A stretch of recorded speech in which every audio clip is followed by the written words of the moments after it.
dari sisi positif di setiap apapun yang aku lakukan. Capek, gue nggak tahu cara definisiin capek gue kayak apa. Gue capek. Salah ya untuk menuntut kebahagiaan itu dari orang tua. Berat pasti berat, tapi ketika kamu bisa berhasil melaluinya, gangguan kesehatan mental yang berpengaruh dengan suasana hati. Assalamualaikum warahmatullahi wabarakatuh. Perkenalkan kami dari kelompok 3. Kami akan membahas tentang kesehatan dengan pokok pembahasan masalah kesehatan mental.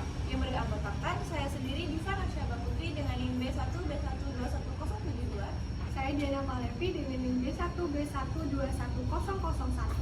Saya M. Akmal Rizky Darwis dengan NIM B1B121047. Saya Santri Humaira dengan NIM B1B121013. Nah, penasaran kan akan kami bahas? Yuk disimak! Menjaga kesehatan mental itu suatu hal yang positif ya, karena setiap individu itu harus menjaga keharmonisan antara jiwa dan raganya, karena itu membuat suatu individu menjadi stabil dalam melakukan aktivitas. Jika kesehatan mental terganggu, itu akan merusak semua aktivitas yang akan terjadi.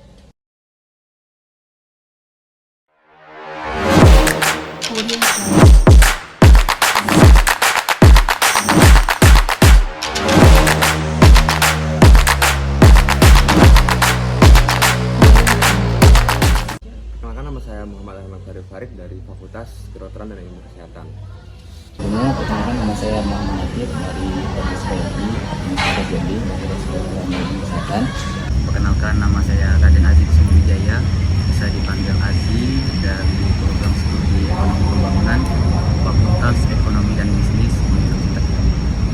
Bagi saya mungkin ada trauma dari masa lalu atau juga dari tekanan dia, masalah di lingkungannya. Karena ada juga yang susah bersosialisasi. Nah, karena dia susah bersosialisasi, disitulah dia terkena juga masalah mental di situ. Karena dia nggak ada bisa bersosialisasi, temannya sedikit, juga mungkin lingkungannya tidak mendukung. Nah, disitulah timbul masalah-masalah mental. Cukup tinggi sih sebenarnya Kak. Jadi gimana ya? Cuman masih banyak mahasiswa atau remaja-remaja itu yang masih melebih-lebihkan tentang kesehatan mental. Ya bisa dilihat dari tadi yang mulai dari faktor kita ngerjain tugas segala macam itu, kayak kalau memang mendapatkan tekanan dari luar, ya setidaknya kita harus mencari cara supaya mental kita tetap terjaga, tetap sehat. Itu tuh kesehatan mental itu nggak sepele yang dipikirkan oleh orang-orang yang aku sakit mental gitu, enggak. Jadi kayak lebih kita juga sebagai psikolog, dari psikolognya belajar kalau kesehatan mental itu perlu diagnosis sendiri gitu, enggak sebatas diagnosa pribadi gitu. Kita butuh alat tes atau segala macamnya gitu.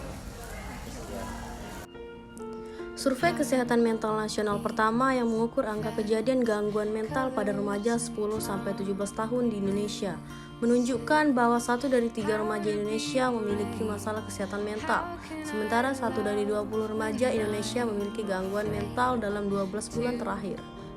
Angka ini setara dengan 15,5 juta dan 2,45 juta remaja. Remaja dalam kelompok ini adalah remaja yang terdiagnosis dengan gangguan mental sesuai dengan Panduan Diagnostic and Statistical Manual of Mental Disorder edisi kelima, yang menjadi panduan penegakan diagnosis gangguan mental di Indonesia.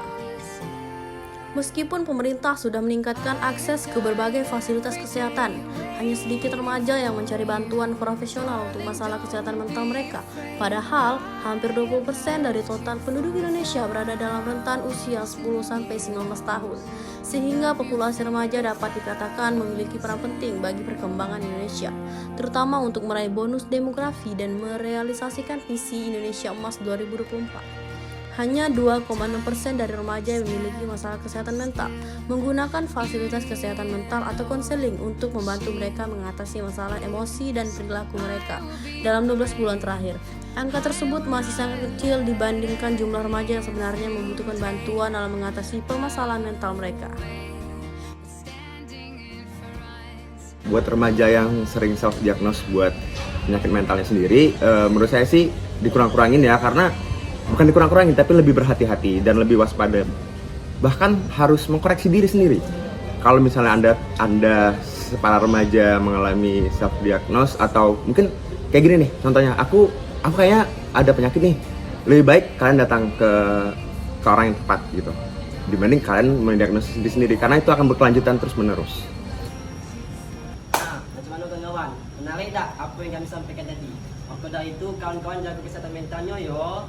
Terima kasih sudah menyimak. Bye.